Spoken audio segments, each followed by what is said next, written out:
Breaking class Suhasini ಕಾರ್ಯಕ್ರಮಕ್ಕೆ ಮತ್ತೆ ಸ್ವಾಗತ. ಈಗ ಕಾಲರ್ ರೆಡಿದ್ದಾರೆ ಮಾನಸ ಅಂತ. ಹೇಳಿ ಮೇಡಮ್, ಏನು ಪ್ರಶ್ನೆ ನಿಮ್ಮದು? ಹಲೋ, ಮಾತಾಡಿ. ಹಲೋ ಡಾಕ್ಟರ್, ಮಾತಾಡಿ, ಪ್ರಶ್ನೆ ಕೇಳಿ. ಡಾಕ್ಟರ್ ಮಾತಾಡ್ತಿದ್ದಾರೆ, ಕೇಳ್ತಿದ್ದಾರೆ. ಹಲೋ ಮೇಡಮ್, ನನಗೆ 3 times ಅಬೋರ್ಷನ್ ಆಗಿದೆ. ಎಲ್ಲ ಟೆಸ್ಟ್ ಮಾಡಿದೀವಿ, ನನಗೆಲ್ಲ ನಾರ್ಮಲ್ ಇದೆ ಅಂತ ಹೇಳಿದ್ದಾರೆ. ಇವ್ರಿಗೊಂದ್ಸಲಿ ವೆರಿಕೋಸಲ್ಲಿ ಅಂತ ಆಗಿದೆ, ಮಳ್ಳಿ ಲೆಫ್ಟ್ ಆದರೆ ಆಪರೇಷನ್ ಏನು ಬೇಡ ಅಂತ ಹೇಳಿದರು. DNA ಫ್ರಾಗ್ಮೆಂಟೇಷನ್ ಇಂಡೆಕ್ಸ್ DFI ಅಂತ ಚೆಕ್ ಮಾಡಬೇಕು. DNA ಫ್ರಾಗ್ಮೆಂಟೇಷನ್ ಇಂಡೆಕ್ಸು ಕೆಲವು ಕಡೆ ಕೆಲವು ರೇಂಜಸ್ ಇರುತ್ತೆ.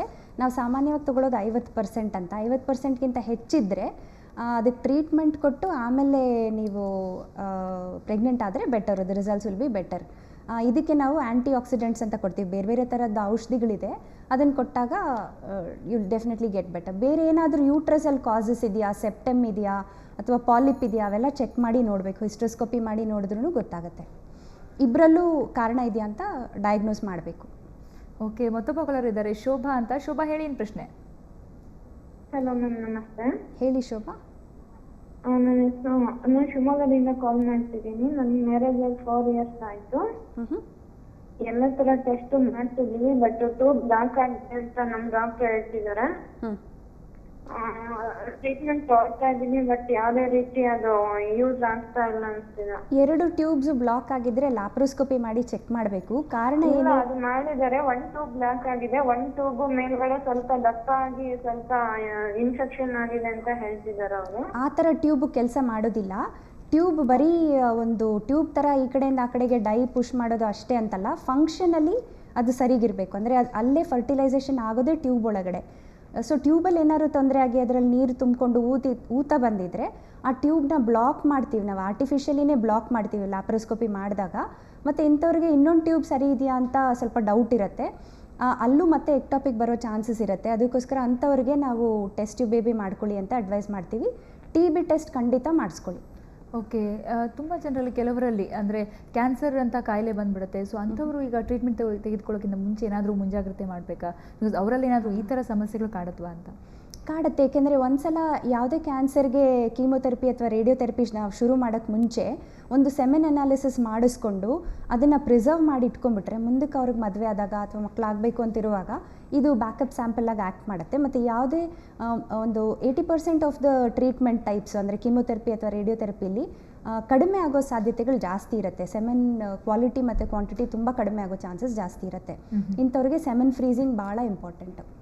ಓಕೆ, ಈಗ ಸ್ಟ್ರೆಸ್ ಅನ್ನೋದಾದರೆ ಸ್ಟ್ರೆಸ್ ಕೂಡ ತುಂಬ ಜನರಲ್ಲಿ ಎಫೆಕ್ಟ್ ಆಗ್ತಾ ಇದೆ, ತುಂಬ ಬ್ಯಾಡ್ ಇಂಪ್ರೆಷನ್ ಅದ್ರದ್ದು ಒಂದು. ಸೊ ಸ್ಟ್ರೆಸ್ ಈ ಒಂದು ಸಮಸ್ಯೆಗೆ ಎಷ್ಟು ಮಟ್ಟಿಗೆ ಕಾರಣ ಆಗುತ್ತೆ ಮೇಡಮ್? ಸ್ಟ್ರೆಸ್ಸು ಎಸ್ಪೆಷಲಿ ನಮ್ಮ ಆಧುನಿಕ ಟೈಮ್ಸಲ್ಲಿ ಭಾಳ ಇಂಪಾರ್ಟೆಂಟ್ ರೋಲ್ನ ಇದೆ ಅಂತ ನಾವು ನೋಡ್ತೀವಿ. ಯಾಕೆಂದರೆ ಮುಂಚೆ ಹೆಣ್ಣಿಗೆ ಮತ್ತು ಗಂಡಿಗೆ ಒಂದು ಏನು ಸಂಬಂಧ ಇತ್ತು ಅದು ಈ ಟೈಮಲ್ಲಿ ಭಾಳಷ್ಟು ಕಡಿಮೆ ಆಗಿಬಿಟ್ಟಿದೆ. ನಾವು ಇಂಟರ್ಕೋರ್ಸು ಆ ಥರದ್ದು ಏನಾದ್ರು ಮಾತಾಡಿದಾಗ ಅವ್ರಿಗೆ ಭಾಳ ಕಸಿಮಿಸಿ ಆಗುತ್ತೆ. ಮತ್ತು ನಮಗೂ ಟೈಮ್ ಇಲ್ಲ, ಇವ್ರು ಬೇರೆ ಟೈಮಲ್ಲಿ ಕೆಲಸ ಮಾಡ್ತಾರೆ, ನಾವು ಬೇರೆ ಟೈಮಲ್ಲಿ ಕೆಲಸ ಮಾಡ್ತೀವಿ ಅಂತ ಇಬ್ಬರು ಒಟ್ಟಿಗಿರೋದೇ ಭಾಳ ಕಡಿಮೆ ಟೈಮಲ್ಲಿ ಆಗಿದೆ ಅಂತ ಹೇಳ್ತಾರೆ. ಮತ್ತು ಈ ಶಿಫ್ಟ್ ಸಿಸ್ಟಮ್ಮು ಮತ್ತು ಈ ಥರ ಬೇರೆ ಬೇರೆ ಟೈಮಲ್ಲಿರುವಾಗ ಅವರು ಜೊತೆಲಿರೋದು ಸಹ ಆಗ್ತಾಯಿಲ್ಲ. ಆ ಇಂಟ್ರೆಸ್ಟ್ ಏನಿದೆ, ಲಿಬಿಡೋ ಅಂತ ಏನು ಹೇಳ್ತೀವಿ, ಅದೂ ತುಂಬ ಕ್ಷೀಣಿಸ್ತಾ ಇದೆ. ಸ್ವಲ್ಪ ಅವರಿಬ್ಬರು ಒಟ್ಟುಗೂಡಿ ಏನಾದ್ರು ಒಂದು ಆಟ ಆಡೋದಾಗಲಿ ಅಥವಾ ಒಂದು ಏನಾದ್ರು ಆ್ಯಕ್ಟಿವಿಟಿ ಒಟ್ಟಿಗೆ ಮಾಡೋದಿದ್ದರೆ ಈ ಸ್ಟ್ರೆಸ್ ಲೆವೆಲ್ಸ್ ಭಾಳಷ್ಟು ಕಡಿಮೆ ಆಗುತ್ತೆ. ಇಂಥವರಲ್ಲಿ we see that their results are better.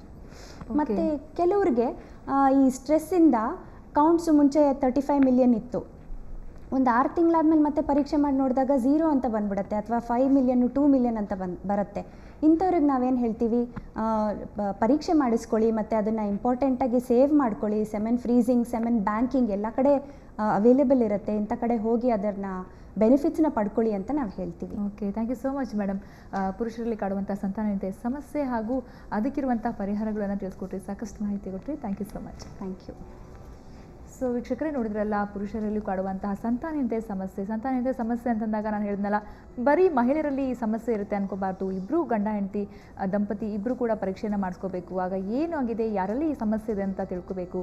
ಅದರ ನಂತರ ಟ್ರೀಟ್ಮೆಂಟ್ ಕೊಡ್ಬೋದು. ಯಾಕಂದರೆ ಅಡ್ವಾನ್ಸ್ ಟೆಕ್ನಾಲಜಿ ಇದೆ, ಒಳ್ಳೊಳ್ಳೆ ಟ್ರೀಟ್ಮೆಂಟ್ಸ್ ಇದ್ದಾವೆ. ಇವಾಗ ಎಂಥ ಸಮಸ್ಯೆ ಇದ್ದರೂ ಕೂಡ ಪರಿಹಾರ ಮಾಡುವಂಥ ಚಾನ್ಸ್ ಈಗ ಜಾಸ್ತಿ ಇದೆ. ಸೊ ಇದು ಇವತ್ತಿನ ಸುಹಾಸಿನಿ ವಿಶೇಷ. ಟೆನ್ಷನ್ ಸುದ್ದಿಗಾಗಿ ನೋಡ್ತಾ ಇರಿ ಸುವರ್ಣ ಸುದ್ದಿ ವಾಹಿನಿ.